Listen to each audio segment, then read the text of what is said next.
Hola, ¿qué tal? Soy el doctor Miguel Tapia y en esta ocasión vamos a hablar acerca de la regulación térmica, en virtud de que es un tema muy importante para la fisiopatología cuando hablamos tanto de la fiebre como de la hipertermia maligna. Entonces tenemos que la temperatura se divide en dos tipos: la temperatura central, que es la que tienen los órganos que están más cerca del tronco, las vísceras primordialmente, y la temperatura periférica, que evidentemente va de proximal a distal, siendo lo más distal lo más frío. Hay una variación entre estas dos temperaturas de más o menos 0.6 grados, evidentemente en favor de la temperatura central. Y bueno, tenemos que la temperatura normal es más o menos de 36.5 a 37.5 grados centígrados. Para determinar la temperatura corporal tenemos pues digamos que dos componentes importantes: la producción de calor y la pérdida de calor.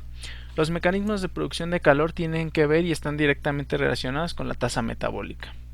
Tenemos la tasa metabólica celular, la tasa metabólica muscular, que es evidentemente por el movimiento, y de aquí que el temblar pueda producir calor. Están implicadas las hormonas tiroideas T3, T4, algunas catecolaminas, primordialmente norepinefrina, y algún porcentaje mínimo tiene que ver con la digestión de los alimentos.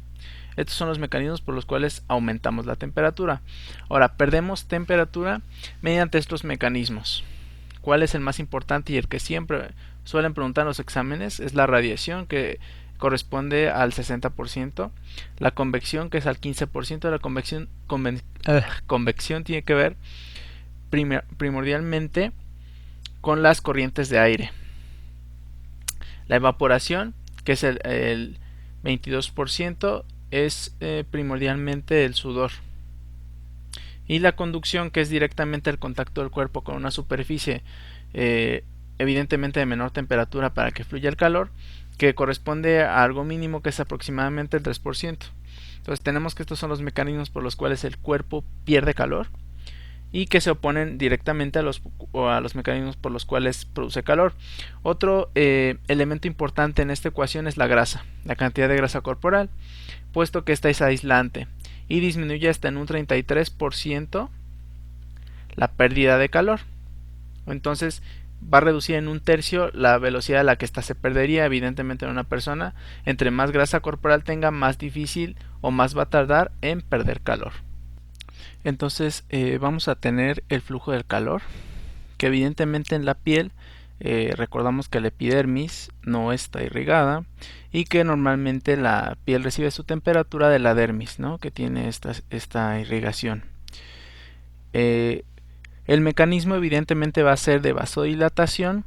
Con la vasodilatación vamos a tener una mayor pérdida de calor, lo que evidentemente también va a aumentar la temperatura periférica a expensas de la central, y la vasoconstricción, donde va a ser lo inverso, se va a reducir la pérdida de calor y la temperatura periférica va a disminuir a expensas de conservar la central. Evidentemente este va a ser un ciclo que va a responder al hipotálamo. Entonces tenemos más o menos, es una simplificación de cómo viene siendo el sistema de la regulación. Entonces tenemos que a nivel del núcleo preóptico en el hipotálamo tenemos un sensor.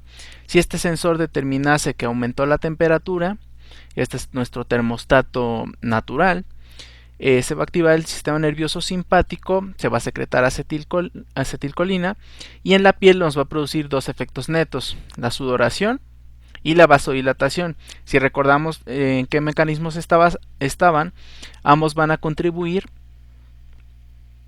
a aumentar la pérdida de calor y a disminuir la temperatura, que acá determinamos que estaba pues más alta de lo normal. Recordamos que en la piel tenemos algunos receptores, y recordamos las clases de histología, tenemos los receptores de Krause y de Ruffini, entre otros, ¿no? Los de Krause más relacionados con la sensación corporal fría, y los de Ruffini más relacionados con la sensación corporal caliente.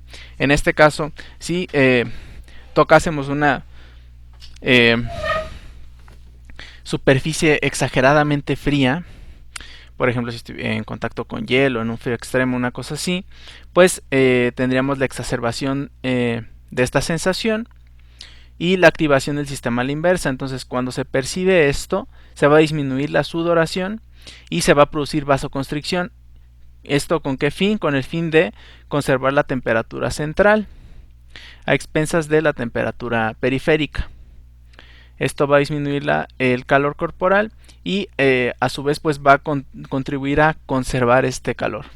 Este es más o menos el sistema. Considero que es relativamente sencillo, simplemente hay que tener en cuenta algunas peculiaridades: vasoconstricción y vasodilatación, que es lo que suelen preguntar. Entonces, ya nada más para terminar, vamos a hablar acerca de la fiebre, que pues básicamente el mecanismo más común es la infección. Tenemos algunos otros mecanismos por los cuales el hipotálamo puede producir fiebre per se. Entre los más comunes, bueno, tenemos hipertermia.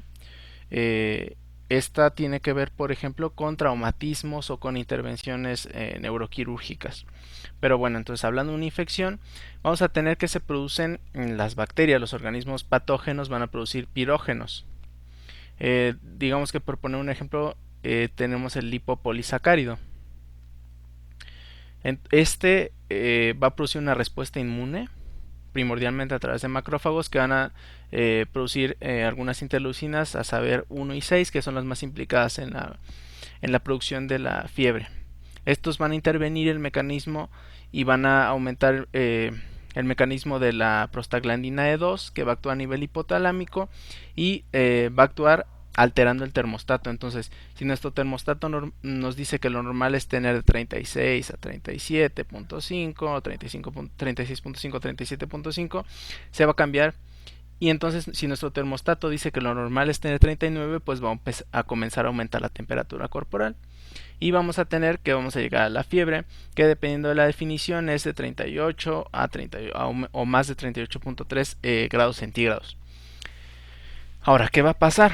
Que si el cuerpo piensa, por decirlo de alguna manera, que si el cuerpo detecta que nuestra temperatura es más baja que el termostato, ¿qué va a hacer? Va a generar o va a producirse termoproducción, valga la redundancia.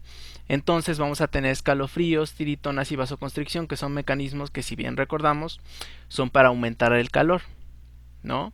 ¿Para qué? Para llegar a este punto que sería la normalidad, que sean los 39 grados. Y esta va a ser la razón de que pacientes con fiebre tengan escalofríos y tiritonas y estén temblando, y además tengan esta sensación de frío, porque va a producirse la vasoconstricción y sus miembros van a estar fríos, pero ellos van a estar, si les toman la temperatura, evidentemente su temperatura central va a ser alta, y este va a ser un ejemplo cuando tenemos una temperatura central alta y una temperatura periférica baja. ¿Qué va a hacer para aumentar esta temperatura central y llevarnos hacia la anormalidad, que va a ser estos 39 grados centígrados? Esto se va a seguir produciendo y se va a seguir provocando hasta que se disminuya la infección y hasta que se disminuya toda esta cascada desde los pirógenos hasta acá. Y ya nada más como dato cultural que suelen preguntar en los exámenes de fisiología, y es bien importante, es que con el frío extremo la causa más común de muerte es cardíaca y es por fibrilación ventricular o bien digamos un paro cardíaco súbito. Esto es todo hablando de la regulación térmica. Yo creo que está sencillo, pero si tienen alguna duda pues pueden preguntarme. Muchas gracias.